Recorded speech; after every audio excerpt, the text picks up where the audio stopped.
Assalamualaikum warahmatullahi wabarakatuh. Halo semuanya, selamat pagi, selamat siang, selamat sore, dan selamat malam untuk kalian para penonton setia podcast Masalah-Masalah Publik, yaitu Publik. Kembali lagi bersama aku, Arceliani Selas, yang akan menjadi moderator pada kesempatan Publik kali ini. Nah, sebelum itu, di sini kita akan membahas sebuah topik yang cukup relevan ya dengan fokus administrasi publik itu sendiri, yaitu tentang kurangnya pembangunan infrastruktur jalan yang belum merata di Kabupaten Lebak. Nah, teman-teman, di mana di sini tuh ternyata katanya ada hubungannya sama administrasi pembangunan ya. Betul. Iya, nah sebelum kita masuk ke pembahasan, ayo kita kenalan dulu dengan dua narasumber yang luar biasa. Di sini sudah bersama aku, Kak Linda dan juga Kak Anes. Saya hai to the camera. Halo semuanya. Boleh perkenalan dulu nggak Kak Linda, Kak Anes? Buat Boleh. teman-teman yang lagi nonton Publik. Oke. Halo semuanya, perkenalkan aku Linda Lestari sebagai pembicara 1 dan Aku Vanessa Amelia selaku pembicara kedua. Oke, jadi terima kasih nih buat semuanya yang sudah menyempatkan waktu untuk mendengarkan podcast kami. Yang pastinya podcast kami ini tuh sangat bagus untuk kita kupas secara dalam. Dan pastinya juga tuh dalam podcast kami itu pasti bakal berbicara secara santai dan juga mudah dipahami untuk kalian semua. Bener banget Linda, apalagi topik yang akan kita bahas ini sangat relevan banget loh bagi masyarakat yang tinggal di Kabupaten Lebak Banten. Terutama bagi masyarakat nih yang sering melakukan aktivitas perjalanan sehari-hari. Dan tentunya juga bagi masyarakat yang mengalami kondisi jalan infrastruktur yang belum rata. Nah, kita akan membahas permasalahan tersebut dan jangan lupa disimak ya. Buat teman-teman yang pulang kampungnya ke Lebak ya, harus diperhatikan baik-baik. Oke, sebelum kita terjun lebih dalam ke masalah utamanya nih, boleh nggak sih dijelasin dulu kenapa atau nggak apa sih itu pembangunan infrastruktur di Kabupaten Lebak? Anes, Linda boleh jelasin? Boleh banget nih Ci. Tentu secara umum kualitas jalan yang baik itu memiliki peran yang sangat penting untuk menunjang pertumbuhan ekonomi.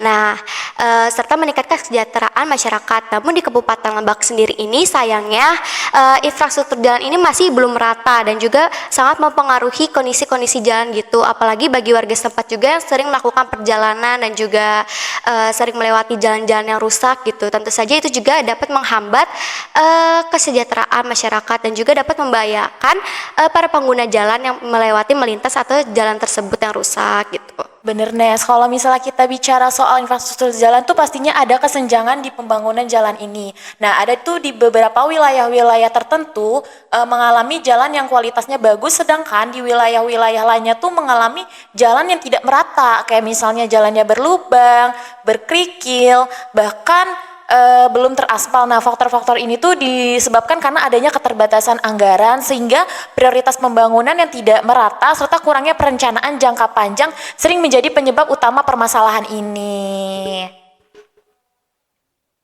Oke, jadi itu tadi ya teman-teman soal penjelasan tentang ketidakmerataan infrastruktur pembangunan jalan di Kabupaten Lebak. Nah, ini adalah hal yang akan kita bahas lebih dalam bersama dengan Anes dan juga Linda. Nah, bagaimana sih menurut kalian peran masyarakat sendiri di Kabupaten Lebak dalam mengatasi infrastruktur jalan yang nggak merata ini?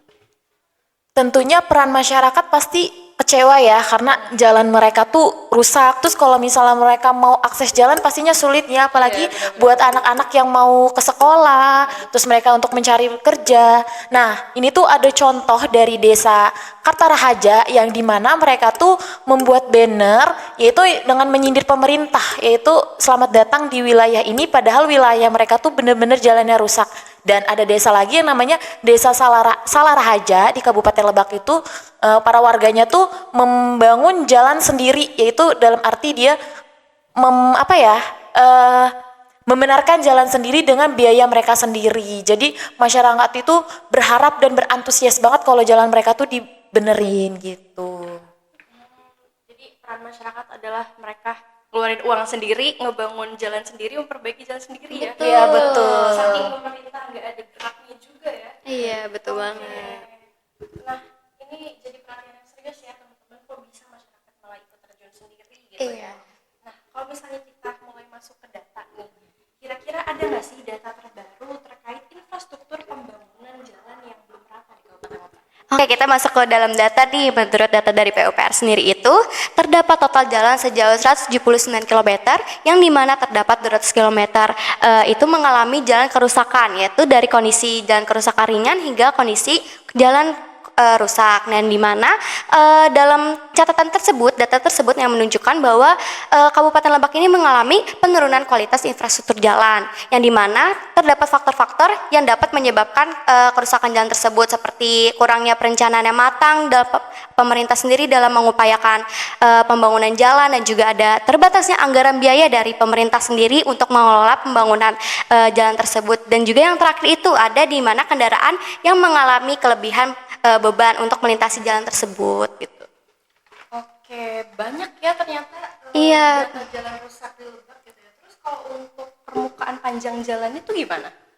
Oke, jadi menurut data BPS Kabupaten Lebak, bahwasannya permukaan jalan yang beraspal itu pada tahun 2021 itu ada 471,66 km, mengalami kenaikan pada tahun 2022 yaitu 589,73 km, dan mengalami penurunan pada tahun 2023 yaitu 53,22 km.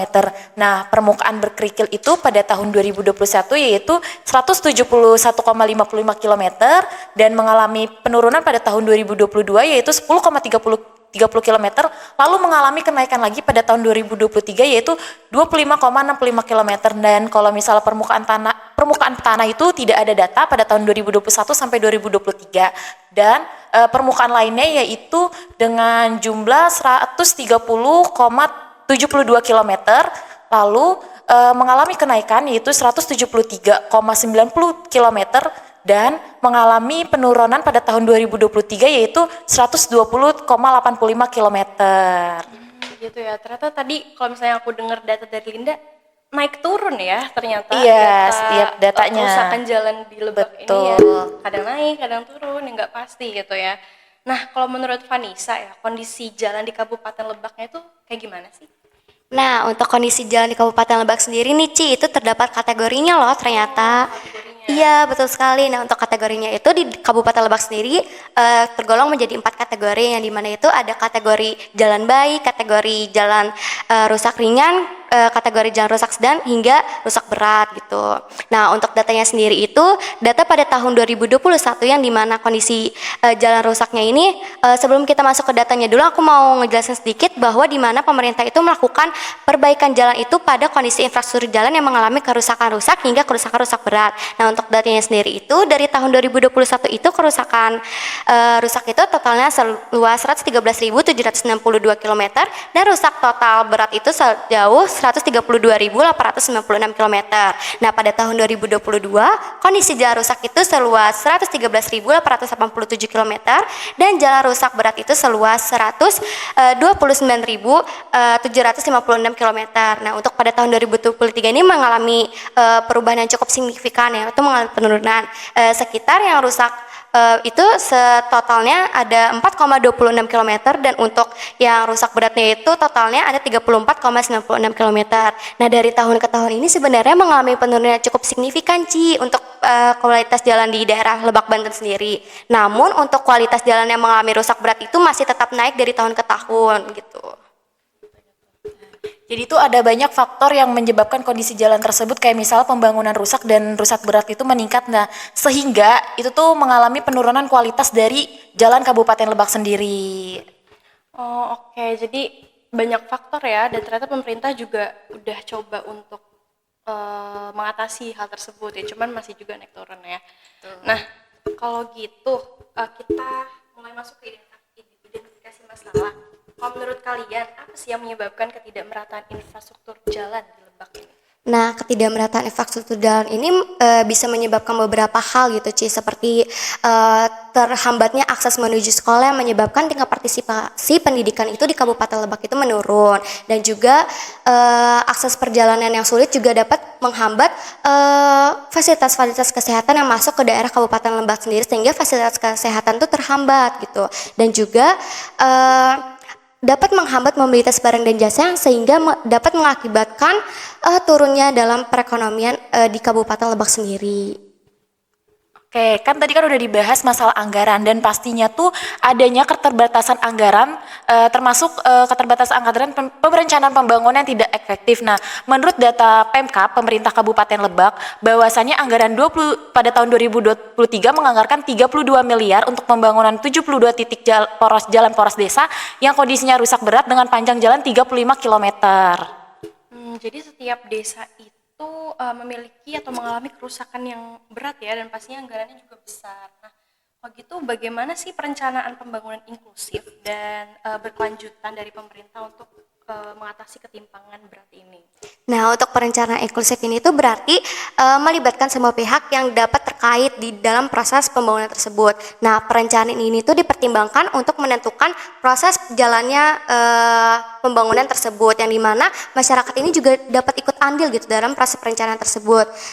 Di mana masyarakat tuh berperan penting dalam ide atau gagasan mereka, kebutuhan prioritas mereka gitu. Sehingga dalam prioritas mereka yang dibutuhkan tuh pemerintah dapat berpikir apa aja yang dibutuhkan masyarakat sekitar itu dalam untuk membangun pembangunan jalan yang rusak gitu. Terus juga masyarakat ini juga bisa ikut andil gitu dalam proses perencanaan, yang dimana dapat memastikan bahwa kualitas barang yang diperlukan dalam pembangunan jalan itu berkualitas, sehingga kedepannya tuh akan mengalami kerusakan yang bisa sedikit gitu. Jadi intinya kita harus mengikut sertakan partisipasi masyarakat ya, karena kan tadi ada masyarakat yang tiba-tiba udah ngebenerin jalannya sendiri pakai uangnya sendiri gitu kan. Kita nggak akan tahu gitu teman-teman kalau misalnya kita ikut andil mengikut sertakan partisipasi masyarakat gitu. Siapa tahu kita bisa sedikit demi sedikit memperbaiki jalan yang banyak rusak ini ya Betul. di Kabupaten Lebak. Nah, kalau gitu kita juga sekarang sudah ada di penghujung acara. Mungkin sebelum penutupan aku mau tanya dulu sama Linda, kesimpulan dari yang tadi kita bicarakan atau yang dapat kita ambil terkait belum meratanya infrastruktur di Kabupaten Lebak itu seperti apa? Oke Archie, jadi kesimpulan yang dapat ditangkap dari pembahasannya itu yaitu pembangunan jalan di Kabupaten Lebak tuh ditingkatkan secara signifikan untuk mengatasi masalah kerusakan jalan yang semakin parah. Terus peningkatan kualitas juga akan meningkatkan aksesibilitas, mendukung kegiatan ekonomi dan kesejahteraan masyarakat. Kayak misalnya masyarakat untuk mencari pekerjaan juga dapat mudah dalam melewati jalan tersebut. Dan juga pastinya dari pemerintah sendiri tuh harus ikut andil ya. Dan juga pemerintah harus transparan terhadap yang namanya anggaran tersebut. Kalau itu tadi kesimpulannya ya. Kalau untuk saran, ada nggak sih saran dari kalian terhadap tidak meratanya infrastruktur pembangunan jalan di Lebak ini? Oke, kita masuk ke saran ya. Untuk saran yang dapat kita berikan nih untuk ketidakmerataan masalah infrastruktur jalan, yang pertama itu bisa meningkatkan alokasi anggaran dari pemerintah yang turun ke masyarakat, agar masyarakat tuh bisa memperbaiki jalan rusak secara menyeluruh, agar jalannya tuh yang tidak merata tuh dapat teratasi gitu. Terus juga lalu bisa melakukan perencanaan yang komprehensif, yaitu dengan menyusun perencanaan yang lebih rinci dan lebih matang untuk terkait proses pembangunan. Dan juga yang terakhir itu bisa melakukan transformasi informasi terkait rincian beberapa anggaran yang dikeluarkan dalam proses pembangunan tersebut gitu. Oke, saran yang sangat bagus ya. Yang penting tuh harus transparan ya. Iya, harus transparan, betul banget. Kayak tadi kan katanya udah didanain 72 miliar ya. Iya, betul. 32 miliar. 2 tik. Iya. Transparan itu dana puluhan miliar itu buat apa aja? Iya, betul. Jangan sampai ada kasus lagi. Kasus yang dimana anggarannya tuh diiniin terus gitu. juga kasus dimana malah warganya sendiri gitu ya. Yang turun tangan, ya, gitu ya, akibat dari kurangnya dana gitu. Iya, mungkin kesimpulan dari kita, tapi kita juga harus mengikut sertakan partisipasi masyarakat ya. Iya, dan kita sama-sama tahu. Oke, mungkin kita nggak kerasa udah ada di penghujung acara ya teman-teman. Terima kasih banyak untuk Anes dan juga Linda yang menyempatkan waktunya di publik pada kesempatan kali ini. Merupakan pembahasan yang luar biasa ya. Kita bisa tahu gimana kondisi jalan di Lebak gitu ya. Jadi buat teman-teman yang kampungnya di Lebak atau buat teman-teman yang wilayahnya juga jalannya tuh rusak ya, mungkin bisa tahu tentang kayak saran dan juga apa aja sih yang perlu kita identifikasi gitu dari hal tersebut. Oke, mungkin sampai sini saja pembahasan kita pada kali ini. Terima kasih untuk kalian semua yang sudah menonton sampai akhir. Aku Archie bersama Aku Linda Lestari dan Aku Vanessa Amelia. kami pamit undur diri. Terima kasih sudah menyaksikan warahmatullahi wabarakatuh.